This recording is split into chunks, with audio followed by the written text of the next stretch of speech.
இந்த வீடியோக்குள்ள போறதுக்கு முன்னாடி நம்ம சேனலை சப்ஸ்கிரைப் பண்ணாதவங்க சப்ஸ்கிரைப் பண்ணிடுங்க. பக்கத்துல இருக்க பெல் பட்டனையும் கிளிக் பண்ணிக்கோங்க. வாங்க வீடியோக்குள்ள போகலாம். 1980களில் தமிழ் சினிமாவில் கமலஹாசன், ரஜினிகாந்த் முன்னணி ஹீரோவா போட்டி போட்டுட்டு இருந்த வேளையில தெலுங்கு தாய்மொழியா கொண்டு சத்தமே இல்லாம என்ட்ரி கொடுத்து ரசிகர்களோட கனவு கண்ணனா ஜொலிச்சவர் தான் நடிகர் சுதாகர். பாரதி ராஜாவோட கிழக்கே போகும் ரயில் படம் மூலமா அறிமுகமானவர் நடிகர் சுதாகர். தமிழ்ல தொடர்ந்து கல்லுக்குள் ஈரம், சுவர் இல்லாத சித்திரங்கள், நிறம் மாறாத பூக்கள் உள்ளிட்ட படங்கள்ல ஹீரோவா நடிச்சிருந்தாரு. ஆந்திராவில் விசாகப்பட்டினம் பக்கத்துல ஒரு கிராமத்துல பிறந்தவர் தான் பெத்தா சுதாகர் அப்படின்ற சுதாகர். தந்தை அரசு அதிகாரி அப்படின்றதுனால பல ஊர்களுக்கு தந்தை கூட பயணிச்ச சுதாகருக்கு இயற்கையாகவே கலை மேல ஆர்வம். கல்லூரி படிப்பை முடிச்சுட்டு தந்தைய மாதிரியே அரசு அதிகாரி ஆவாரு அப்படின்னு எதிர்பார்க்கப்பட்ட நிலையில சினிமா மேல கவனம் செலுத்தினாரு. ஆந்திராவில் இருந்து சென்னைக்கு வந்து திரைப்பட கல்லூரியில படிக்க ஆரம்பிச்சிருந்தாரு. அப்போ 16 வயதினிலே அப்படின்ற மெகா ஹிட் கொடுத்த பாரதி ராஜா தன்னுடைய அடுத்த படத்துக்கு ஹீரோவை தேடிக்கிட்டு இருந்தாரு. அப்படி ஒரு நாள் ஹோட்டல்ல சுதாகரை பார்த்த அவரு கதாநாயகனாக்குனாரு. அதுதான் கிழக்கே போகும் ரயில் படம். இதுல பரஞ்சோதியா சுதாகர் அறிமுகமானது போலவே ராதிகாவும் அறிமுகமானாங்க. இந்த படம் 365 நாட்கள் வரைக்கும் திரையரங்குகளை ஓடி இந்தியாவில் பேசப்பட்டு படமானது. இத்தனை பெரிய ஹைட் அடிக்க படத்தோட பாடல்களும் முக்கிய காரணம். கிழக்கே போகும் ரயில் மூலமா பயணிச்சு தன்னோட சினிமா கனவை அடைஞ்ச சுதாகரை தமிழ் உலகம் கொண்டாட தொடங்குச்சு.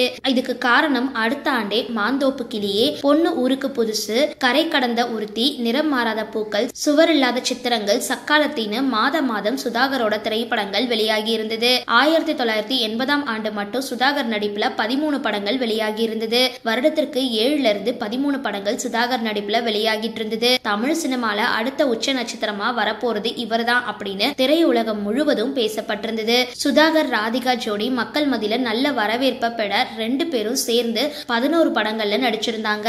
ஆனா சில தோல்வி படங்கள், திரையுலக போட்டி, அரசியல் பிரச்சாரத்துக்கு வர மறுத்தது போன்ற காரணங்களால வீழ்ச்சி காண தொடங்கின சுதாகருக்கு ஒரு கட்டத்துல தமிழ் சினிமாவில வாய்ப்பு அப்படின்றதே இல்லாம போயிடுச்சு.